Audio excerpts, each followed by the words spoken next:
Welcome back, my friends. Tonight, as you settle in and allow the weight of the day to fall away, we open the first chapter of our long journey into the strange punishments of medieval Europe. To understand why these punishments could be so unusual, so theatrical, and at times so cruel, we must first step into the heart of medieval justice itself. It was not quiet. It was not hidden. Instead, it was a spectacle, meant to be seen, meant to be heard, and meant to linger in the memory of everyone who watched. Oh, and if you're enjoying these stories, I'd really appreciate a like or subscribe. Super curious where you're all listening from, so drop a comment with your location and what time it is. There always blows my mind how people are falling asleep to this all over the world. So let us walk together through the stone streets of a medieval town, where justice was not whispered in courtrooms, but shouted, displayed, and performed. The public stage of justice. Imagine a small market square in a medieval village. The ground is cobbled, uneven beneath your feet. Around you, the houses lean slightly inward, their wooden beams darkened by smoke and weather. The smell of baked bread drifts from a stall. But today, something else is drawing the townspeople together. In the very center of the square stands a raised wooden platform. People gather, murmuring, shifting, pulling their children close. Some are excited, others uneasy, but all are curious. This is the stage of justice.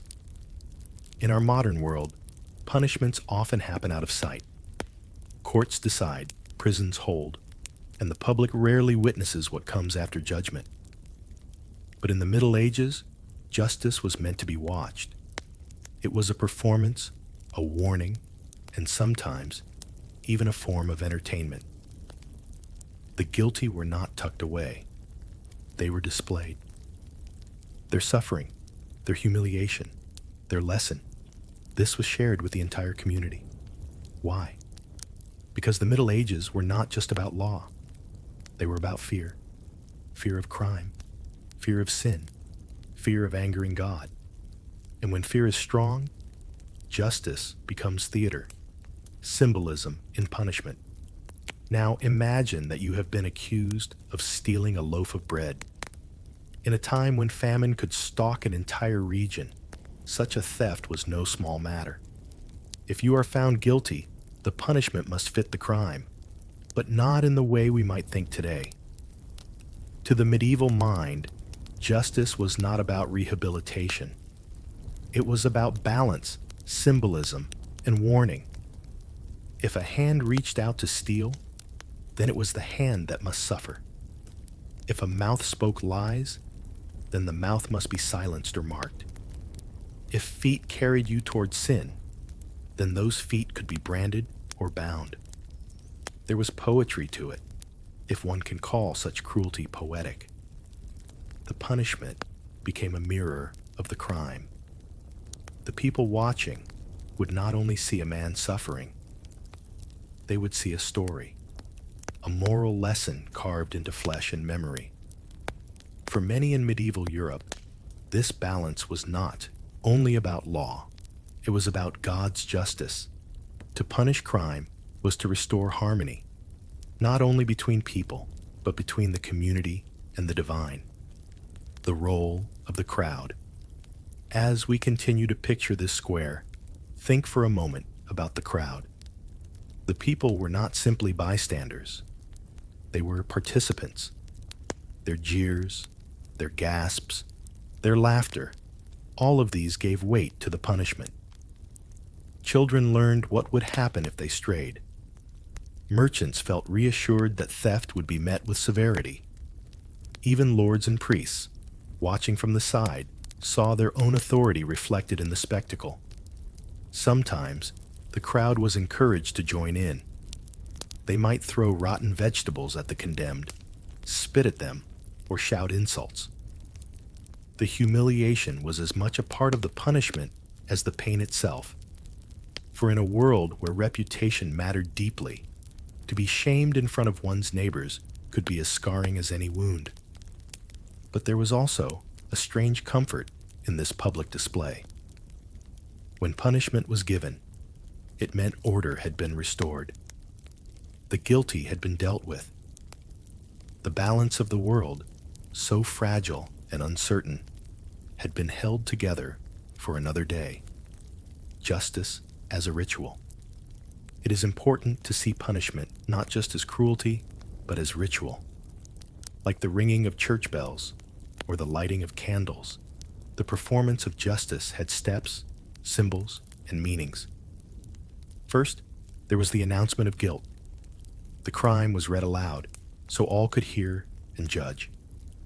Then came the act itself, the whipping, the branding, the humiliation. And finally, the aftermath, the whispers, the retelling of the event, the memory that would linger. This ritual gave people a sense of security. It was proof that law existed, that wrongs were answered, and that God's order still held power in the village or town.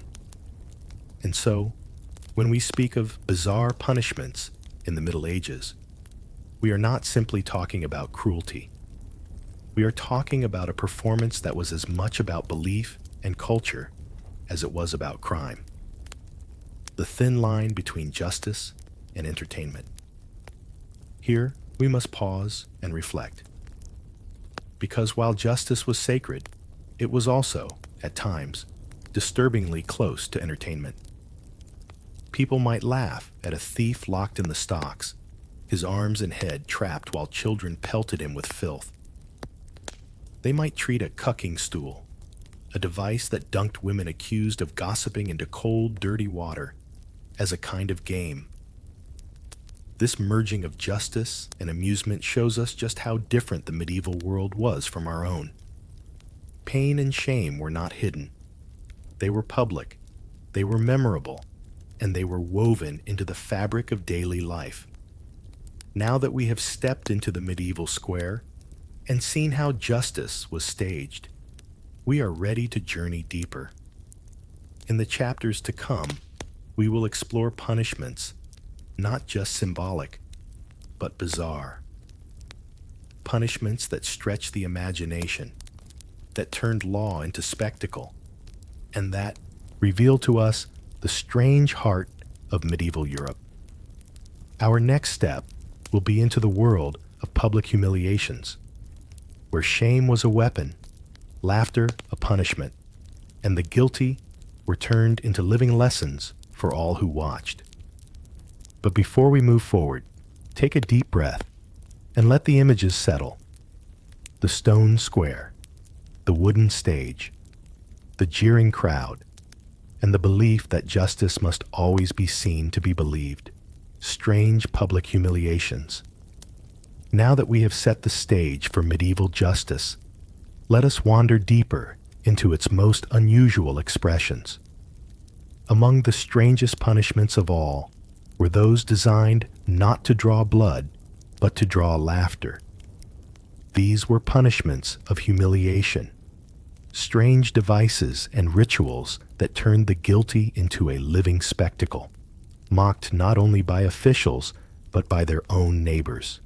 Humiliation, after all, is a wound of the spirit, and in the tightly woven communities of medieval Europe, to be laughed at in public could be as devastating as any lash of a whip. So, let us walk together through the crooked streets of a medieval town and discover the punishments that sought to shame, ridicule, and humble the stocks and the pillory. Imagine, if you will, a wooden frame standing in the market square, two heavy planks set with holes, wait to trap arms, legs, or even a head. These were the stocks and pillories, perhaps the most recognizable tools of medieval punishment. If a thief, a cheat, or even just a drunkard was condemned, they might find themselves locked in one of these devices for hours, sometimes days. Their body would be stiff, their neck aching, their muscles trembling. And yet the greatest pain was not physical. It was the mockery. The people would gather. They would jeer, throw mud, and sometimes worse, rotten eggs, spoiled meat, or even dung. Children would laugh. Merchants would sneer. Friends would look away in shame. The punishment was not about ending a life, but about breaking a spirit, reminding the guilty that their reputation now lay in ruins. In a world where honor was currency, to be shamed in such a way was almost unbearable. And yet, the stocks could also be strangely communal. Some who sat in them would later tell of conversations with strangers, of hours spent listening to gossip and laughter. In rare cases, the condemned even joked with the crowd, turning their own punishment into a kind of theater. But for most, the stocks and pillories were a slow, humiliating ordeal, where the weight of wood was less heavy than the weight of ridicule. The cucking stool.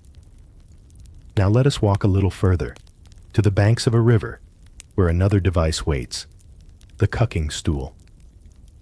This was a chair, often simple, sometimes elaborate, set at the end of a long beam.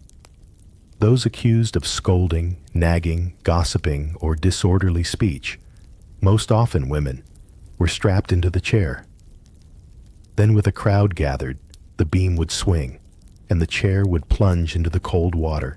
Once, twice, sometimes many times, the person would be dunked, spluttering and shivering, while the crowd roared with laughter. The punishment was meant to silence the voice of those who spoke too sharply, to drown the tongue that wagged too freely. It was a cruel comedy, half drowning, half mockery, and yet there was symbolism here too. Water, in medieval thought, was cleansing. By dunking the scold, the community believed they were not only punishing, but purifying, washing away the offense with the chill of a river or pond. Of course, behind the laughter lay a darker truth. This punishment was often aimed at women, reflecting the deep inequalities of medieval society. The cucking stool silenced not just gossip, but voices that were considered inconvenient. The drunkard's cloak. Next, let us turn our gaze to a punishment both comical and cruel. The drunkard's cloak. Picture a large wooden barrel, its bottom cut away, its sides hollowed so that a man could slip it over his body like a heavy, awkward tunic. Only his head and legs would stick out. The condemned drunkard, forced to wear this ungainly cloak, would stumble through the streets while neighbors jeered and pointed. The punishment was not meant to harm, but to shame. The barrel made movement slow, clumsy, ridiculous. What better way, thought the townsfolk, to mock a man whose crime was clumsiness brought on by too much ale? In Germany and England, such punishments were common, turning tavern laughter into civic humiliation. The message was simple: drink too much, and you will be made a fool not only in the tavern, but before the entire town. And yet, as strange as it seems, some found the drunkard's cloak almost theatrical. Crowds followed the stumbling figure, some laughing, some pitying, but all remembering the lesson. Excess was dangerous, and humiliation would follow those who indulged too far. Shame masks and iron muzzles. But humiliation could take darker, more imaginative forms. Among the strangest of medieval punishments were the shame masks. These were metal masks, crafted not with dignity, but with mockery. Some were shaped like pigs, others like donkeys, some with grotesque features exaggerated into ridicule. A liar might wear a mask with a long pointed tongue. A gossip might wear one with ears stretched wide to mark their love of listening. The condemned would be forced to wear the mask and walk through the streets, their humiliation impossible to hide. Even more sinister was the scold's bridle, or iron muzzle. This was a metal cage fitted around the head, with a small plate or spike that pressed into the mouth or tongue, preventing speech. Women accused of gossiping or nagging might be forced to wear it, silenced by iron, their suffering turned into a spectacle for all to see. These masks remind us that medieval justice could be as creative as it was cruel, punishing not only the body, but the image, the reputation, the very voice of the guilty. The purpose of humiliation. When we look at these punishments together, the stocks, the cucking stool, the drunkard's cloak, the shame masks, we see a pattern. They were not designed to kill, nor even to wound severely. Instead, they were crafted to embarrass, ridicule, and isolate. In a small village, where everyone knew everyone, such humiliation was devastating. A single afternoon in the stocks could mark a man for life. A woman forced into the cucking stool might never shed the whispers that followed her. To live in the Middle Ages was to live in the eyes of your neighbors. And so, humiliation became a punishment as sharp as any blade. Transition to next section. We have walked through the world of laughter and shame, where criminals were made into clowns, and where justice was as much about mockery as morality. But the Middle Ages were also filled with belief in the strange and the supernatural. And so, in our next journey, we will step into a realm even more bizarre, the trials not only of people, but of animals. Yes, pigs, rats, even insects were sometimes dragged before courts, accused of crimes, and given punishments as if they were human. A strange world awaits us in the next chapter, the world of animal trials and superstitions. Animal trials and superstitions.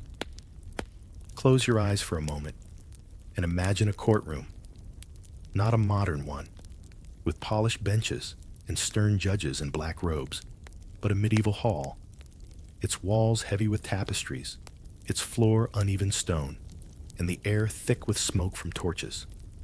Now, picture a judge seated on a wooden chair, his robes marked by the dust of years.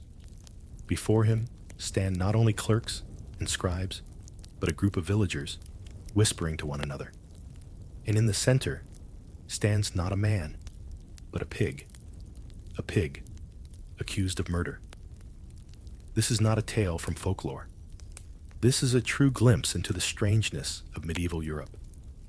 For in those times, even animals could be placed on trial, judged, and sentenced.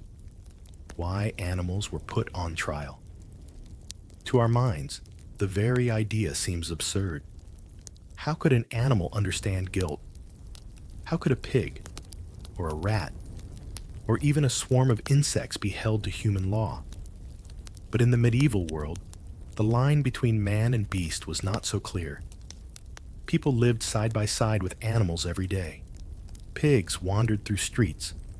Cows grazed near homes. Rats scurried through barns. Animals were part of human life, and when they harmed humans, it felt only natural, at least to the medieval imagination, that they should face justice too. There was also deep symbolism at play. Medieval people believed the universe was ordered by God, and every living thing had its place. If a pig killed a child, or if rats devoured crops, this was not only a practical problem, it was an offense against divine order. To restore balance, the animals had to be judged, condemned, and punished. The pig on trial. One of the most famous stories comes from France in the 14th century. A pig, wandering the streets of a village, attacked a small child. The child died from its wounds, and the villagers were horrified. The solution was not simply to kill the pig, as we might today. No, the pig was arrested, placed in a cell, and put on trial. Witnesses gave testimony. The child's family spoke, and the pig, standing confused, became the center of solemn proceedings. At the end, the verdict was given, guilty, and the punishment was execution, often by hanging, sometimes even by burning. The pig was dressed in human clothing, as if to emphasize its role as a criminal, and led to the gallows before a gathered crowd. To the medieval mind, this was not absurd. It was justice, restoring harmony. To us, it seems more like theater, yet to them, it was both sacred and necessary. The trials of rats. Even stranger were the trials of rats. In one case from the 16th century, rats were accused of destroying the crops of a region. The villagers, desperate and angry, brought charges against the creatures. A lawyer was even appointed to defend them. He argued quite seriously that the rats had not been properly summoned to court. How could they be expected to appear, he reasoned, when cats patrolled the roads, ready to attack them? The trial dragged on, with legal arguments made as if the rats were human defendants. Of course, the rats never appeared in court, but the trial itself satisfied the community. The act of judgment, the ritual of law, allowed people to feel that order had been restored, even if their fields remained gnawed and bare. Locusts, beetles, and insects in court. Even insects were not spared. Swarms of locusts or beetles that destroyed vineyards or fields could be excommunicated, banished not only from the land, but from the grace of God. Priests would gather and pronounce curses upon the creatures, as though words alone could drive them away. The rituals were elaborate. Sometimes insects were summoned formally, called to appear in court through proclamations. When they failed to arrive, the trial proceeded without them, ending with a declaration that they were enemies of man and God alike. To us, this seems like superstition, but to medieval communities, it was part of a world where prayer, law, and nature were intertwined. By speaking judgment aloud, they believed they were protecting themselves, both physically and spiritually. Ordeals and divine judgments. But the strangeness of medieval justice was not limited to animals. Humans, too, could be tested by rituals that relied not on evidence, but on the will of God. These were the ordeals, ancient practices that ask the divine to reveal truth. A man accused of theft might be forced to plunge his hand into boiling water. If the wound healed cleanly, he was innocent. If it festered, he was guilty. Another might be bound and thrown into a river. If he floated, it was proof that the water, pure and holy, rejected him as a sinner. If he sank, he was innocent, though often drowned in the process. Trial by combat was another form of ordeal. Two men, one accused and one accuser, would fight. Victory was seen as proof of divine favor.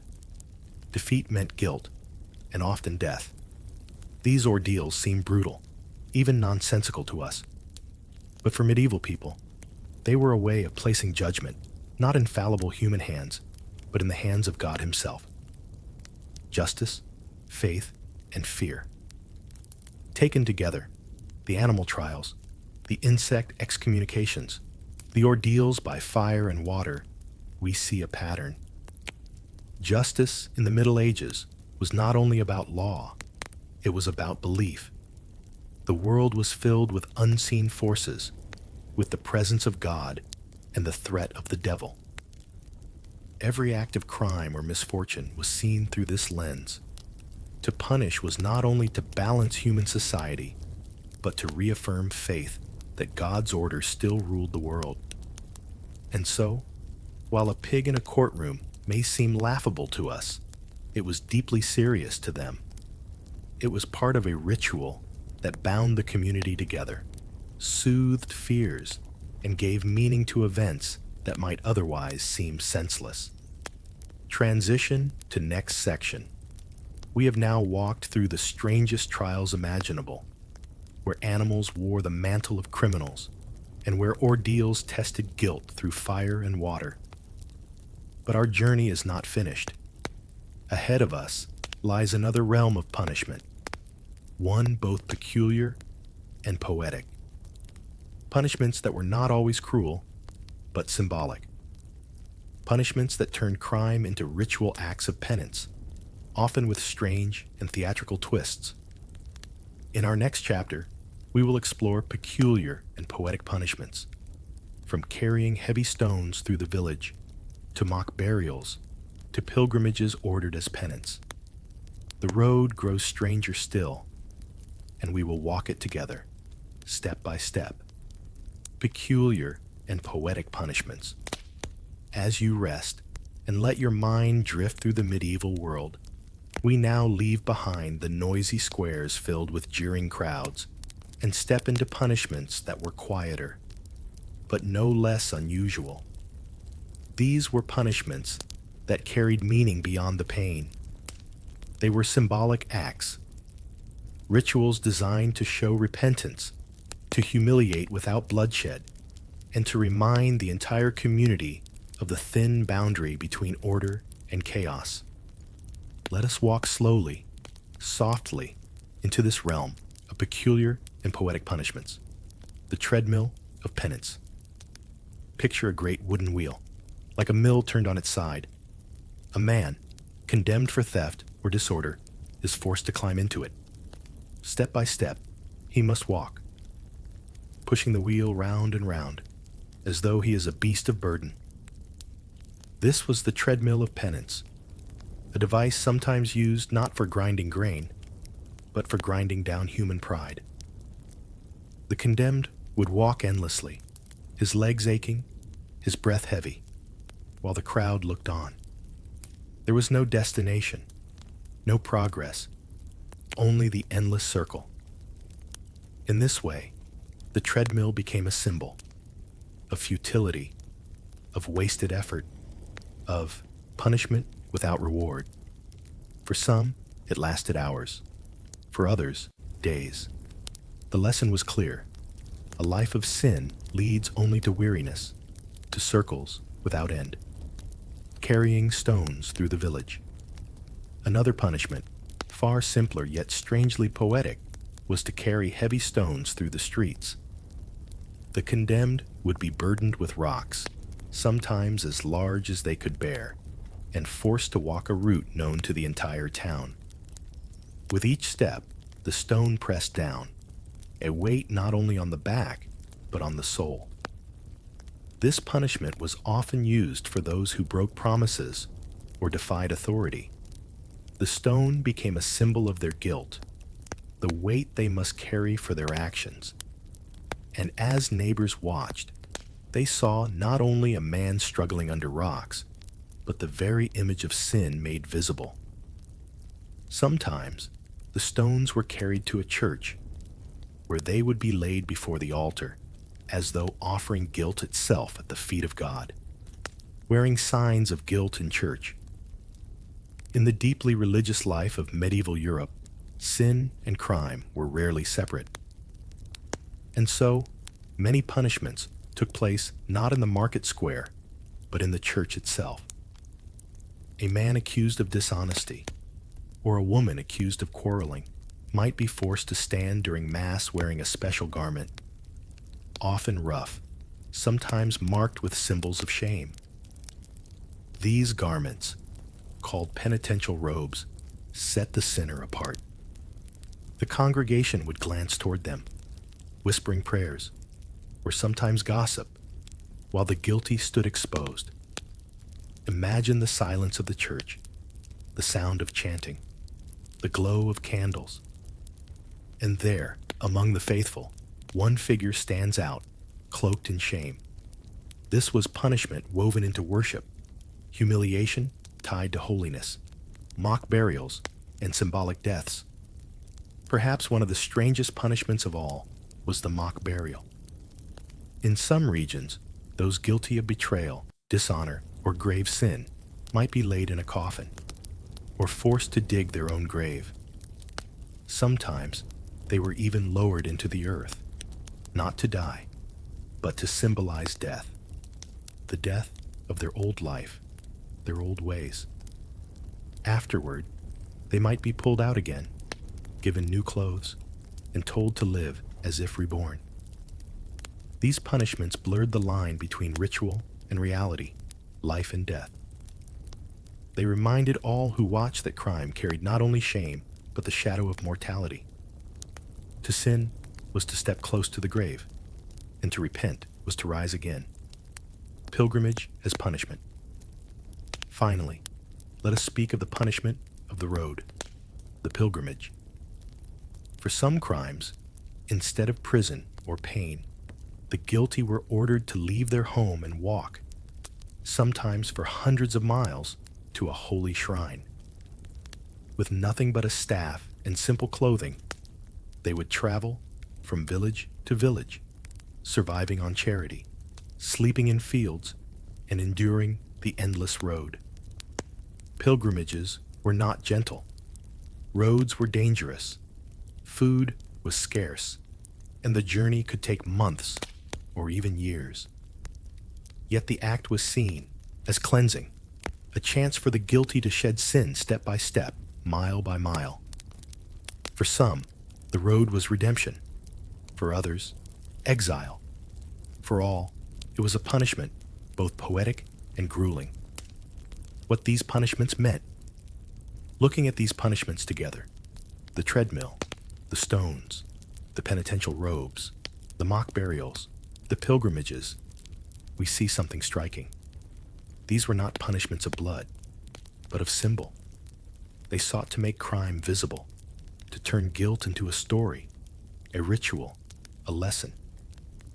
The condemned did not simply suffer. They became living metaphors.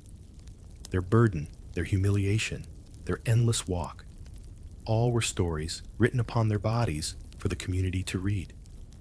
And in this way, punishment became not only justice, but theater, poetry, and warning. Transition to next section. Now we have walked through punishments that were strange in their symbolism, poetic in their cruelty. But our journey is not yet complete. Ahead lies a harsher world, one where the body itself was marked, scarred, and altered. A world of bizarre corporal punishments, branding, mutilations, whippings, and punishments that carved crime into flesh. Bizarre corporal punishments. Until now, we have walked through the punishments of shame, of ritual, and of symbolism. But in the Middle Ages, justice could be far less poetic. Sometimes it was direct, brutal, and unforgettable. These were the punishments that scarred the flesh, marked the body, and left behind permanent reminders of guilt. In a world without modern prisons, branding and mutilation served as both punishment and warning. Let us step carefully, calmly, into this darker realm of medieval justice. Branding the guilty. One of the most common punishments was branding. A heated iron, glowing red, would be pressed against the skin, on the hand, the arm, the cheek, or even the forehead. Each region had its own symbols. A thief might be branded with the letter T, a forger with the letter F, a blasphemer with a cross or other mark. These symbols were not random.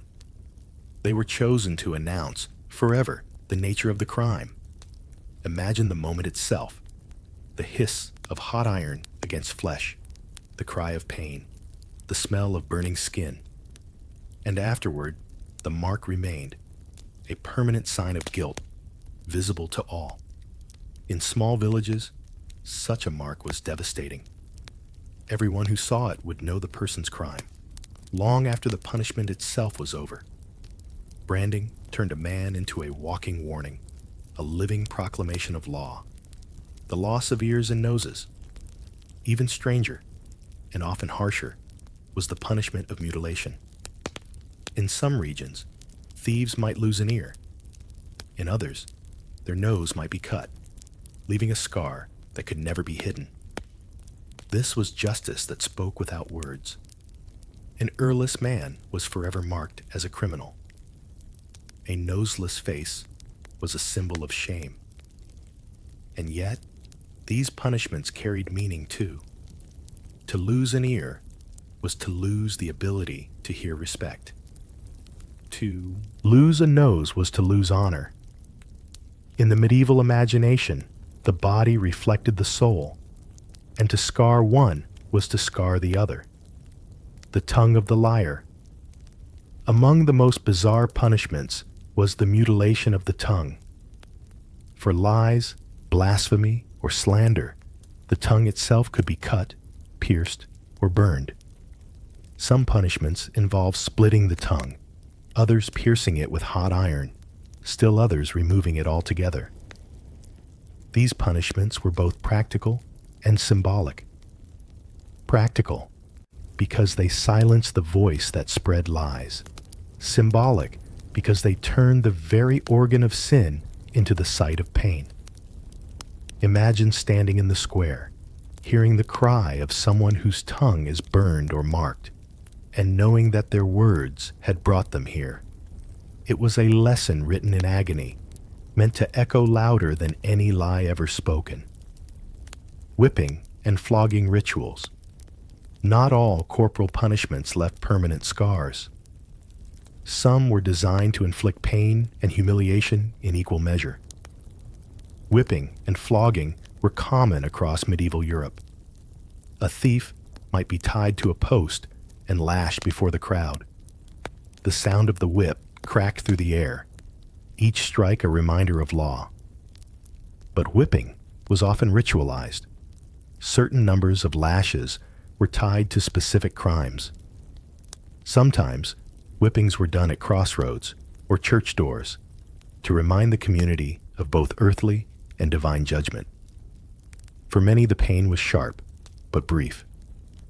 Yet the memory of standing half naked before one's neighbors, suffering blow after blow, could last a lifetime. Forced pilgrimages of pain. In some regions, corporal punishment was mixed with penance.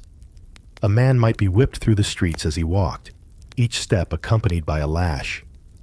Others were forced to crawl on hands and knees across stony ground, their skin torn and bleeding. These punishments were designed not only to hurt, but to humble, to remind the guilty that their body, once proud, was now bowed in submission to law and to God, the logic of pain. Why such cruelty? To the medieval mind, pain was not only punishment, it was purification. Just as a fire burns away impurity, so too did pain burn away sin. To scar the flesh was to remind the soul of its guilt. To whip the back was to carve justice into memory. To silence the tongue was to stop lies at their source. In a world where prisons were rare and costly, the body itself became the courtroom, the scroll, and the sentence. Justice was written not in ink, but in scars. Transition to next section. We have now seen how medieval Europe carved its justice into the flesh, through brands, whips, and mutilation. But punishment was not the same for all. A nobleman did not always face the same fate as a peasant. A knight might be judged differently from a farmer. And jesters, priests, and lords could face punishments unique to their rank, nobility, and unusual justice. So far, we have seen the punishments of common folk, peasants, villagers, townspeople, those who lived ordinary lives and bore the harshest forms of shame and pain. But in medieval Europe, justice was rarely equal. Nobles, knights, priests, and even jesters lived by different rules. Their status could protect them, but it could also expose them to punishments as unusual as they were symbolic. Tonight, let us explore how the higher ranks of medieval society faced their own strange forms of justice, the privilege of nobility. To understand noble punishments, we must remember that medieval society was built on hierarchy. At the top stood kings and lords, beneath them, knights and clergy, and far below, the common people. Because of this structure, punishments had to reflect not only the crime, but also the honor of the rank. To flog a peasant was simple, but to flog a knight, a man of noble blood, would be an insult not only to him, but to his entire family line. And so, punishments for nobles often took on different forms, sometimes gentler, sometimes stranger. Court jesters and their peculiar place. Among the most unusual figures of the medieval court was the jester. Jesters lived in a world between mockery and truth, free to speak words that others dared not say. But even they could face punishment if they went too far. Yet their punishments were rarely bloody. Instead, they were ironic, playful, or theatrical, designed to mock the very man who lived by mockery. A jester might be dressed in rags and paraded through the hall. He might be forced to eat his own words, literally, by swallowing a piece of parchment upon which his offense was written. For a jester, humiliation was both profession and punishment, blurring the line between stage and sentence, knights and trial by combat. Knights, too, faced unusual justice. Because their honor was tied to their skill in arms, their trials often took the form of combat. If a knight was accused of treason, dishonor, or grave crime, he could be challenged to a duel. The belief was simple. God would grant victory to the righteous. Defeat meant guilt, and often death. In some cases, even commoners could demand trial by combat, forcing a knight to face them in the field. Though rare, such battles became legendary, their outcomes remembered for generations. Trial by combat was both justice and spectacle, a strange blend of faith, violence, and theater. The strange mercy of exile. For nobles who could not be whipped or branded, another punishment was often chosen: exile. To be exiled was to be cast out from one's land, one's family, and one's name. A noble might be forced to wander abroad, stripped of home and protection, their titles meaningless in foreign lands. Though it spared the body, exile was devastating. In a world where family and land defined identity, to lose both was a fate worse than pain. It was a slow, living death, cutting a man away from everything that gave his life meaning.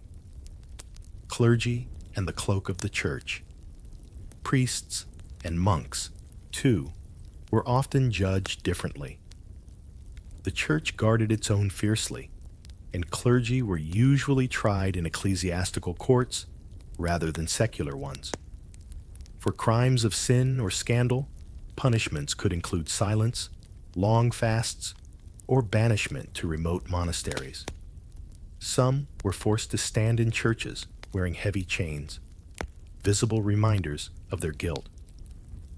The most extreme punishments were excommunication, cutting a man off from the sacraments, from the very grace of God. In the medieval mind, this was more terrifying than mutilation, for it placed the soul itself in peril. The theater of noble deaths. Even execution for nobles could be theatrical. A peasant might be hanged without ceremony, but a noble often faced a death staged with dignity or irony. Beheading by sword was considered more honorable than hanging.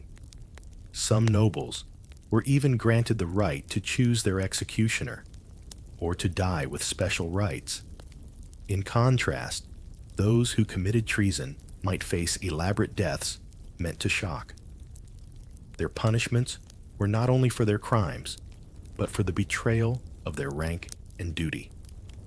What this tells us: Looking at noble punishments, we see how justice reflected medieval society itself. The same crime might earn a peasant the stocks, a knight the duel, and a lord the exile. Justice was not blind. It was bound by rank, by honor, by privilege. And in this, we glimpse the heart of medieval hierarchy, where even punishment was a symbol of who you were. We have now seen how nobility bent the rules of justice, how jesters faced theatrical punishments, and how knights and lords bore different burdens from peasants. But ahead lies an even stranger path, the realm where punishment met religion, where faith shaped the sentence, and where heretics, witches, and sinners were punished not only by men, but in the name of God Himself. In our next chapter, we will explore theatrical and religious punishments, from public penance in churches to the bizarre rituals of heresy and witch trials. The road grows darker, but also more fascinating, and we shall walk it together, theatrical and religious punishments. In the Middle Ages, crime was not only an offense against law, but often against God. Sin, heresy, blasphemy, these were not seen as private failings. They were threats to the soul, to the church, and even to the stability of the world itself. As a result, many punishments took on a deeply religious character. They were theatrical rituals, staged before communities, not only to punish, but to purify. Tonight, let us walk softly through this strange territory, where justice and faith became one, and punishment itself became a sermon. Public penance in churches. One of the most common religious punishments was public penance. A sinner might be forced to stand at the doors of a church, barefoot, wearing nothing but a rough sackcloth robe. Sometimes they carried heavy candles, sometimes stones, sometimes chains. The priest would announce their sins, and the congregation would watch as the guilty bowed their head in shame. The symbolism was clear. The sinner was humiliated before both God and man. Their punishment was not only pain, but the stripping away of pride. Some penances lasted weeks, months, or even years. A man might be forbidden to wear shoes, or to eat meat, or to cut his hair until his atonement was complete. Pilgrimages as punishment. Pilgrimage was a holy journey, but it could also be a sentence. A thief, a murderer, or even a noble might be ordered to walk to a distant shrine, sometimes hundreds of miles away. They went barefoot, often in chains, carrying tokens of their guilt. To Santiago de Compostela in Spain, to Canterbury in England, to Rome itself, pilgrimage punished the body through exhaustion and punished the spirit through exile. Some pilgrims never returned. For them, punishment became a lifetime of wandering, a restless road that ended only in death, flagellation, and the whip of penance. We have spoken of flogging as punishment, but when religion entered, it became flagellation, a ritual of blood and purification. Flagellants whipped themselves, believing each lash drew out sin. In times of plague or famine, whole groups marched through towns, beating their backs until they bled, chanting hymns through pain. Others were ordered by priests to endure lashings as penance. These rituals blurred the line between punishment and devotion. To suffer was to cleanse, and to bleed was to imitate the passion of Christ. Punishments for heresy. Heresy, teaching against the faith, was among the gravest crimes of the medieval world. At first, punishments could be symbolic, wearing distinctive clothing, standing in church with a rope around one's neck, or reciting confessions aloud. But as the centuries passed, heresy came to be seen as poison, threatening not only the soul, but the whole community. Thus, heretics faced harsher ends, Some were imprisoned for life. Others were burned, their ashes scattered so no relic could remain. Burning was chosen not only for its finality, but for its symbolism. The fire of purification, consuming both sin and sinner. The witch trials. Few punishments of the medieval imagination are more infamous than those for witchcraft. Though witch hunts peaked later, in the late medieval and early modern era, their roots lay in medieval belief. Witches were accused of serving the devil, casting curses, or twisting nature itself. Punishments varied. Some were forced to undergo bizarre tests. They might be thrown into water, bound hand and foot. If they sank, they were innocent. If they floated, they were guilty. Others were searched for witch marks, strange blemishes on the skin said to be signs of the devil. If condemned, witches could be hanged, drowned, or burned. But more than the punishments themselves, it was the theater of accusation, the fear in the air, that made these trials so strange and chilling. Excommunication and spiritual death. Perhaps the most terrifying punishment of all was not of the body, but of the soul. Excommunication. To be excommunicated was to be cut off from the church, denied the sacraments, and declared outside the community of Christ. For medieval Christians, this was worse than death itself, for it meant eternal separation from God. Kings trembled at the threat of excommunication. Ordinary people feared it more than mutilation. In their eyes, to lose the soul was the greatest punishment imaginable. Theater and spectacle in faith. What we see in these punishments is not only cruelty, but performance. The church understood that punishment was also theater, meant to instruct the faithful. A man in sackcloth at the church door was not only suffering, he was a sermon in human form. A burning heretic was not only dying, he was a warning to all who watched. In this way, punishment became a kind of sacred drama, blending pain, ritual, and belief into one unforgettable spectacle. Transition to next section. We have now seen the punishments shaped by faith, penance, pilgrimage, flagellation, and the fearful trials of heresy and witchcraft. But medieval Europe also created punishments that were stranger still, not tied to religion, but to sheer imagination. Some were whimsical, absurd, even bizarre to the point of comedy. Unusual and whimsical punishments. So far, we have walked through punishments of pain, shame, nobility, and faith. Many were harsh, some terrifying, and others deeply symbolic. But medieval Europe also produced punishments that seem almost theatrical in their absurdity. Punishments that were meant to humiliate not only with pain, but with laughter. These whimsical penalties remind us that justice was not always solemn. Sometimes it was playful, mocking, or downright strange. 1. The donkey ride of shame. In towns across Europe, one of the most common humiliations was the donkey ride. A man who had beaten his wife, or a woman caught in scandal, could be forced to ride through the streets, sitting backwards on a donkey. Sometimes they carried a mock scepter or wore a paper crown, as though they were the king or queen of fools. Crowds gathered to laugh, jeer, and throw scraps of food. The punishment was not about pain. It was about making the guilty ridiculous, stripping them of dignity with the eyes of the whole community upon them. 2. The shaming of bakers' food was sacred in the medieval town, and bakers held a special place.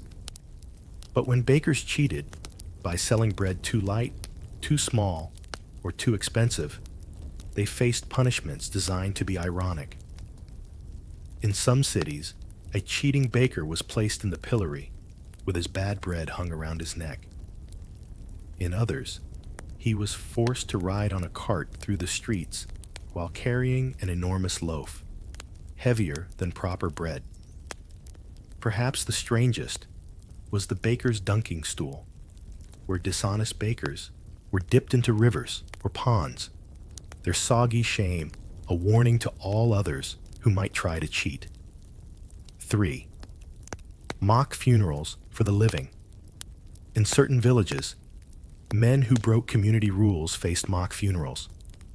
The guilty would be placed in a coffin or carried on a bier, while villagers followed in a parody of mourning. Bells might ring, prayers might be sung, and yet the corpse was alive, forced to experience their own symbolic death. It was humiliation in its most theatrical form, death without dying, a reminder that their life in the community had ended, even if their body lived on. The shame mask, or scold's bridle. Among the most curious devices of humiliation was the shame mask. Made of iron, these masks were shaped into grotesque faces, snouts like pigs, horns like devils, or long tongues of metal. They were locked onto the heads of those accused of gossip, lies, or scolding. As the wearer walked the streets, crowds mocked them, their face transformed into a living symbol of their fault. Even stranger was the scold's bridle, a cage-like headpiece with a metal plate forced into the mouth, pressing down the tongue. It silenced the guilty completely, making their punishment both painful and humiliating. 5. The barrel penalty. In parts of Germany, drunkards faced a peculiar punishment, the barrel. The guilty man was forced into a wooden barrel with holes for his arms, legs, and head. He was then paraded through the town like a living wine cask, mocked for his excess. Sometimes, the barrel was heavy and exhausting. Other times, it was painted with symbols of drunkenness, turning the offender into a walking warning against overindulgence. 6. Animal-themed punishments. Animals often appeared in whimsical punishments. A man accused of behaving like a pig might be dressed in pigskins and paraded through the streets. A gossiping woman might be led with a bridle like a horse. In France, some thieves were even forced to chase pigs or geese through the town square, cheered on by the crowd. The punishment was as much entertainment as it was discipline. 7. Songs, dances, and ridicule. Some punishments require performance. Offenders might be forced to sing in public, to dance clumsily in front of neighbors, or to recite confessions aloud in humiliating verse. A man caught in drunkenness might be forced to perform a mock sermon. A woman accused of quarreling might be made to sing lullabies in the marketplace. These punishments reveal the medieval love of spectacle, turning even crime into theater. 8. What we learn from whimsical punishments. Though many of these punishments seem absurd, they reveal a deep truth. Medieval justice was about community. The goal was not always to hurt, but to shame, to make the guilty a lesson for all. By laughing at the punished, the crowd reaffirmed its own order, its own rules, its own shared values. And so, even the strangest punishments, the donkey ride, the barrel, the mask, had meaning. They turned justice into performance and laughter into law. We have now walked through the strangest of the whimsical punishments, absurd, mocking, theatrical. But our journey is not over. Ahead lies the darker end of the path, the decline of these punishments, and the legacy they left behind. In our next chapter, we will explore how these bizarre practices slowly faded, how justice transformed, and what lessons the modern world can draw from them. As the centuries turned, Europe changed. Kings and nobles lost some of their absolute power. Towns grew into cities, and law became more centralized. With these changes came a slow decline in the strange and whimsical punishments we have explored. Branding, donkey rides, and public penance began to give way to imprisonment, fines, and more standardized justice. But the legacy of these bizarre punishments, both their horror and their creativity, remains, quietly influencing law, literature, and culture for centuries to come. 1. The move toward prisons. By the 16th and 17th centuries, imprisonment began to replace corporal punishment and public shaming. Instead of parading offenders through the streets or forcing them into barrels, authorities confined them to cells. Imprisonment had many advantages. It was less risky, more controlled, and could be adjusted according to the crime. Over time, the spectacle of public punishment faded, replaced by the silent walls of jails. Yet even in prisons, echoes of medieval punishment remained. Chains, stocks, and whipping rooms persisted for centuries as tools of enforcement. 2. The decline of religious and theatrical punishments. Similarly, the church gradually reduced its direct role in public punishments. Excommunication, public penance, and ritual humiliation lost some of their power as secular courts expanded. Theatrical punishments, like mock funerals or scold's bridals, slowly vanished. They were replaced by fines, imprisonment, or corporal punishment in controlled settings. Still, the memory of these rituals lived on in folklore, literature, and moral tales, inspiring stories of shame, guilt, and the consequences of sin. 3. The last echoes of animal trials. Animal trials, once a staple of medieval justice, disappeared almost entirely by the 18th century. Pigs, rats, and locusts were no longer brought to court. Science, reason, and law replaced superstition. Yet the idea of animals being part of human moral order persisted in folk tales, fables, and allegories. The lessons of those trials, about responsibility, community, and order, continued in story form long after the last pig had been hanged. 4th lessons for modern justice. Looking back, these bizarre punishments seem cruel, strange, and sometimes absurd. But they reveal much about human society. Justice is shaped by belief, whether religious, social, or symbolic. Punishment is as much about community as it is about the offender. Human creativity finds expression even in law, blending theater, ritual, and morality. By studying these punishments, we learn not only about the past, but about the human desire to enforce rules, restore order, and make meaning out of wrongdoing. 5. The cultural legacy. Many modern practices, from symbolic fines to public shaming in social media, echo the medieval world. Literature, too, preserves the memory of bizarre punishments, from Chaucer and Shakespeare to modern historical novels. Even today, we are fascinated by the theatricality, cruelty, and poetry of medieval justice, a testament to the creativity and complexity of human society. 6. A gentle reflection.